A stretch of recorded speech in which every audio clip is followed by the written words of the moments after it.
شروع اللہ کے نام سے جو بڑا مہربان نہایت رحم والا ہے۔ کاف ہا یا عین صاد، یہ تمہارے پروردگار کی مہربانی کا بیان ہے جو اس نے اپنے بندے زکریا پر کی تھی، جب انہوں نے اپنے پروردگار کو دبی آواز سے پکارا اور کہا کہ اے میرے پروردگار، میری ہڈیاں بڑھاپے کے سبب کمزور ہو گئی ہیں اور سر شعلہ مارنے لگا ہے، اور اے میرے پروردگار، میں تجھ سے مانگ کر کبھی محروم نہیں رہا، اور میں اپنے بعد اپنے بھائی بندوں سے ڈرتا ہوں، اور میری بیوی بانجھ ہے، تو مجھے اپنے پاس سے ایک وارث عطا فرما جو میری اور اولاد یعقوب کی میراث کا مالک ہو، اور اے میرے پروردگار اس کو خوش اتوار بنائیو۔ اے زکریا، ہم تم کو ایک لڑکے کی بشارت دیتے ہیں جس کا نام یحییٰ ہے، اس سے پہلے ہم نے اس نام کا کوئی شخص پیدا نہیں کیا۔ انہوں نے کہا، پروردگار، میرے ہاں کس طرح لڑکا ہوگا جس حال میں میری بیوی بانجھ ہے اور میں بڑھاپے کی انتہا کو پہنچ گیا ہوں؟ حکم ہوا کہ اسی طرح ہوگا۔ تمہارے پروردگار نے فرمایا ہے کہ مجھے یہ آسان ہے، اور میں پہلے تم کو بھی تو پیدا کر چکا ہوں اور تم کچھ چیز نہ تھے۔ کہا کہ پروردگار میرے لیے کوئی نشانی مقرر فرما۔ فرمایا، نشانی یہ ہے کہ تم صحیح و سالم ہو کر 3 رات دن لوگوں سے بات نہ کر سکو گے۔ پھر وہ عبادت کے حجرے سے نکل کر اپنی قوم کے پاس آئے تو ان سے اشارے سے کہا کہ صبح و شام خدا کو یاد کرتے رہو۔ اے یحییٰ، ہماری کتاب کو زور سے پکڑے رہو، اور ہم نے ان کو لڑکپن ہی میں دانائی عطا فرمائی تھی، اور اپنے پاس سے شفقت اور پاکیزگی دی تھی، اور وہ پرہیزگار تھے، اور ماں باپ کے ساتھ نیکی کرنے والے تھے، اور سرکش اور نافرمان نہیں تھے۔ اور جس دن وہ پیدا ہوئے اور جس دن وفات پائیں گے اور جس دن زندہ کر کے اٹھائے جائیں گے، ان پر سلام اور رحمت ہے۔ اور کتاب قرآن میں مریم کا بھی مذکور کرو، جب وہ اپنے لوگوں سے الگ ہو کر مشرق کی طرف چلی گئیں تو انہوں نے ان کی طرف سے پردہ کر لیا۔ اس وقت ہم نے ان کی طرف اپنا فرشتہ بھیجا تو وہ ان کے سامنے ٹھیک آدمی کی شکل بن گیا۔ مریم بولی کہ اگر تم پرہیزگار ہو تو میں تم سے خدا کی پناہ مانگتی ہوں۔ انہوں نے کہا کہ میں تو تمہارے پروردگار کا بھیجا ہوا یعنی فرشتہ ہوں، اور اس لیے آیا ہوں کہ تمہیں پاکیزہ لڑکا بخشوں۔ مریم نے کہا کہ میرے ہاں لڑکا کیوں کر ہوگا، مجھے کسی بشر نے چھوا تک نہیں، اور میں بدکار بھی نہیں ہوں۔ فرشتے نے کہا کہ یوں ہی ہوگا، تمہارے پروردگار نے فرمایا کہ یہ مجھے آسان ہے، اور میں اسے اسی طریق پر پیدا کروں گا تاکہ اس کو لوگوں کے لیے اپنی طرف سے نشانی اور ذریعہ رحمت و مہربانی بناؤں، اور یہ کام مقرر ہو چکا ہے۔ تو وہ اس بچے کے ساتھ حاملہ ہو گئیں اور اسے لے کر ایک دور جگہ چلی گئیں۔ پھر درد ذہ ان کو کھجور کے تنے کی طرف لے آیا، کہنے لگیں کہ کاش میں اس سے پہلے مر چکتی اور بھولی بسری ہو گئی ہوتی۔ اس وقت ان کے نیچے کی جانب سے فرشتے نے ان کو آواز دی کہ غمناک نہ ہو، تمہارے پروردگار نے تمہارے نیچے ایک چشمہ پیدا کر دیا ہے، اور کھجور کے تنے کو پکڑ کر اپنی طرف ہلاؤ، تم پر تازہ تازہ کھجوریں جھڑ پڑیں گی، کھاؤ اور پیو اور آنکھیں ٹھنڈی کرو۔ اگر تم کسی آدمی کو دیکھو تو کہنا کہ میں نے خدا کے لیے روزے کی منت مانی، تو آج میں کسی آدمی سے ہرگز کلام نہیں کروں گی۔ پھر وہ اس بچے کو اٹھا کر اپنی قوم کے لوگوں کے پاس لے آئیں۔ وہ کہنے لگے کہ مریم، یہ تو نے برا کام کیا۔ اے ہارون کی بہن، نہ تو تیرا باپ ہی بد اتوار آدمی تھا اور نہ تیری ماں ہی بدکار تھی۔ تو مریم نے اس لڑکے کی طرف اشارہ کیا۔ وہ بولے کہ ہم اس سے کہ گود کا بچہ ہے کیوں کر بات کریں۔ بچے نے کہا کہ میں خدا کا بندہ ہوں، اس نے مجھے کتاب دی ہے اور نبی بنایا ہے، اور میں جہاں ہوں اور جس حال میں ہوں مجھے صاحب برکت کیا ہے، اور جب تک زندہ ہوں مجھ کو نماز اور زکوٰۃ کا ارشاد فرمایا ہے، اور مجھے اپنی ماں کے ساتھ نیک سلوک کرنے والا بنایا ہے، اور سرکش و بدبخت نہیں بنایا۔ اور جس دن میں پیدا ہوا اور جس دن مروں گا اور جس دن زندہ کر کے اٹھایا جاؤں گا، مجھ پر سلام و رحمت ہے۔ یہ مریم کے بیٹے عیسیٰ ہیں، اور یہ سچی بات ہے جس میں لوگ شک کرتے ہیں۔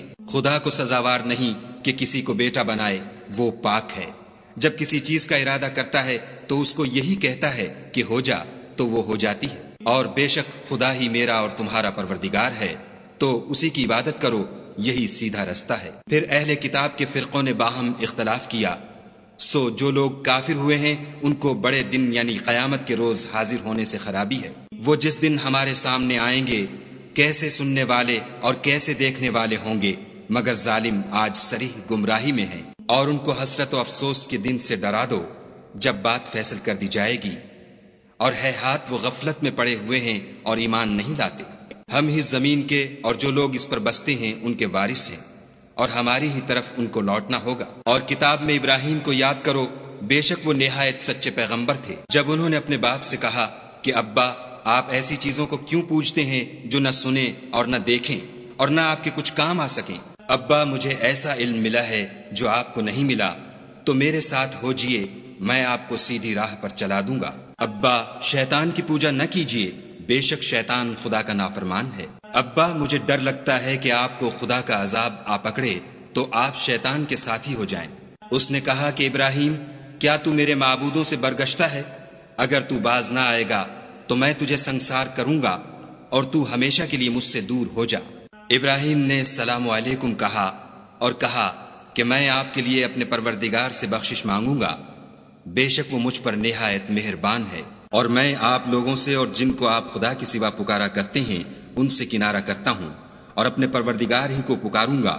امید ہے کہ میں اپنے پروردگار کو پکار کر محروم نہیں رہوں گا۔ اور جب ابراہیم ان لوگوں سے اور جن کی وہ خدا کے سوا پرستش کرتے تھے الگ ہو گئے تو ہم نے ان کو اسحاق اور اسحاق کو یعقوب بخشے اور سب کو پیغمبر بنایا، اور ان کو اپنی رحمت سے بہت سی چیزیں عنایت کیں اور ان کا ذکر جمیل بلند کیا۔ اور کتاب میں موسیٰ کا بھی ذکر کرو، بے شک وہ ہمارے برگزیدہ اور پیغمبر مرسل تھے، اور ہم نے ان کو طور کی داہنی طرف پکارا اور باتیں کرنے کے لیے نزدیک بلایا، اور اپنی مہربانی سے ان کو ان کا بھائی ہارون پیغمبر عطا کیا۔ اور کتاب میں اسماعیل کا بھی ذکر کرو، وہ وعدے کے سچے اور ہمارے بھیجے ہوئے نبی تھے، اور اپنے گھر والوں کو نماز اور زکوٰۃ کا حکم کرتے تھے، اور اپنے پروردگار کے ہاں پسندیدہ اور برگزیدہ تھے۔ اور کتاب میں ادریس کا بھی ذکر کرو، وہ بھی نہایت سچے نبی تھے، اور ہم نے ان کو اونچی جگہ اٹھا لیا تھا۔ یہ وہ لوگ ہیں جن پر خدا نے اپنے پیغمبروں میں سے فضل کیا، یعنی اولاد آدم میں سے، اور ان لوگوں میں سے جن کو ہم نے نوح کے ساتھ کشتی میں سوار کیا، اور ابراہیم اور یعقوب کی اولاد میں سے،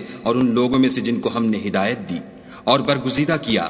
جب ان کے سامنے ہماری آیتیں پڑھی جاتی تھیں تو سجدے میں گر پڑتے اور روتے رہتے تھے۔ پھر ان کے بعد چند ناخلف ان کے جانشین ہوئے جنہوں نے نماز کو چھوڑ دیا، گویا اسے کھو دیا، اور خواہشات نفسانی کے پیچھے لگ گئے، سو عنقریب ان کو گمراہی کی سزا ملے گی۔ ہاں، جس نے توبہ کی اور ایمان لایا اور عمل نیک کیے تو ایسے لوگ بہشت میں داخل ہوں گے اور ان کا ذرا نقصان نہ کیا جائے گا، یعنی بہشت جاودانی میں، جس کا خدا نے اپنے بندوں سے وعدہ کیا ہے اور جو ان کی آنکھوں سے پوشیدہ ہے۔ بے شک اس کا وعدہ نیکوکاروں کے سامنے آنے والا ہے۔ وہ اس میں سلام کے سوا کوئی بیہودہ کلام نہ سنیں گے، اور ان کے لیے صبح و شام کھانا تیار ہوگا۔ یہی وہ جنت ہے جس کا ہم اپنے بندوں میں سے ایسے شخص کو مالک بنائیں گے جو پرہیزگار ہوگا۔ اور فرشتوں نے پیغمبر کو جواب دیا کہ ہم تمہارے پروردگار کے حکم کے سوا اتر نہیں سکتے، جو کچھ ہمارے آگے ہے اور جو پیچھے ہے اور جو ان کے درمیان ہے سب اسی کا ہے، اور تمہارا پروردگار بھولنے والا نہیں، یعنی آسمان اور زمین کا اور جو ان دونوں کے درمیان ہے سب کا پروردگار۔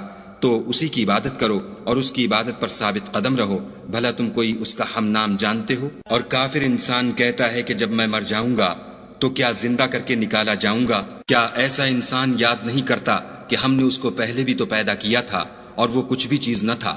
تمہارے پروردگار کی قسم، ہم ان کو جمع کریں گے اور شیطانوں کو بھی، پھر ان سب کو جہنم کے گرد حاضر کریں گے اور وہ گھٹنوں پر گرے ہوئے ہوں گے۔ پھر ہر جماعت میں سے ہم ایسے لوگوں کو کھینچ نکالیں گے جو خدا سے سخت سرکشی کرتے تھے، اور ہم ان لوگوں سے خوب واقف ہیں جو ان میں داخل ہونے کے زیادہ لائق ہیں، اور تم میں کوئی شخص نہیں مگر اسے اس پر گزرنا ہوگا، یہ تمہارے پروردگار پر لازم اور مقرر ہے۔ پھر ہم پرہیزگاروں کو نجات دیں گے اور ظالموں کو اس میں گھٹنوں کے بل پڑا ہوا چھوڑ دیں گے۔ اور جب ان لوگوں کے سامنے ہماری آیتیں پڑھی جاتی ہیں تو جو کافر ہیں وہ مومنوں سے کہتے ہیں کہ دونوں فریق میں سے مکان کس کے اچھے اور مجلسیں کس کی بہتر ہیں، اور ہم نے ان سے پہلے بہت سی امتیں ہلاک کر دیں، وہ لوگ ان سے ٹھاٹھ اور نمود میں کہیں اچھے تھے۔ کہہ دو کہ جو شخص گمراہی میں پڑا ہوا ہے خدا اس کو آہستہ آہستہ مہلت دیے جاتا ہے، یہاں تک کہ جب اس چیز کو دیکھ لیں گے جس کا ان سے وعدہ کیا جاتا ہے، خواہ عذاب اور خواہ قیامت، تو اس وقت جان لیں گے کہ مکان کس کا برا ہے اور لشکر کس کا کمزور ہے۔ اور جو لوگ ہدایت یاب ہیں خدا ان کو زیادہ ہدایت دیتا ہے، اور نیکیاں جو باقی رہنے والی ہیں وہ تمہارے پروردگار کے صلے کے لحاظ سے خوب اور انجام کے اعتبار سے بہتر ہیں۔ بھلا تم نے اس شخص کو دیکھا جس نے ہماری آیتوں سے کفر کیا اور کہنے لگا کہ اگر میں اثر نو زندہ ہوا بھی تو یہی مال اور اولاد مجھے وہاں ملے گا؟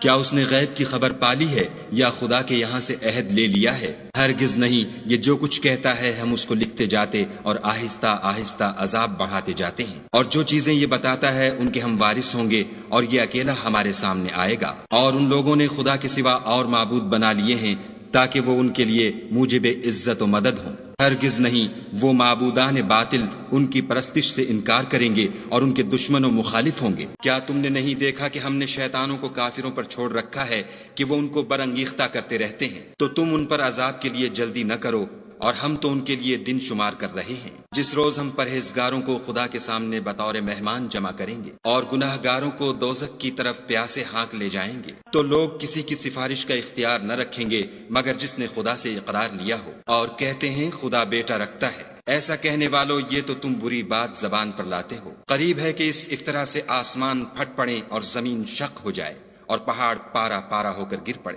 کہ انہوں نے خدا کے لیے بیٹا تجویز کیا، اور خدا کو شایع نہیں کہ کسی کو بیٹا بنائے۔ تمام شخص جو آسمانوں اور زمین میں ہیں سب خدا کے روبرو بندے ہو کر آئیں گے۔ اس نے ان سب کو اپنے علم سے گھیر رکھا اور ایک ایک کو شمار کر رکھا ہے، اور سب قیامت کے دن اس کے سامنے اکیلے اکیلے حاضر ہوں گے۔ اور جو لوگ ایمان لائے اور عمل نیک کیے، خدا ان کی محبت مخلوقات کے دل میں پیدا کر دے گا۔ اے پیغمبر صلی اللہ علیہ وآلہ وسلم، ہم نے یہ قرآن تمہاری زبان میں آسان نازل کیا ہے تاکہ تم اس سے پرہیزگاروں کو خوشخبری پہنچا دو اور جھگڑالوؤں کو ڈر سنا دو۔ اور ہم نے ان سے پہلے بہت سے گروہوں کو ہلاک کر دیا ہے، بھلا تم ان میں سے کسی کو دیکھتے ہو یا کہیں ان کی بھنک سنتے ہو؟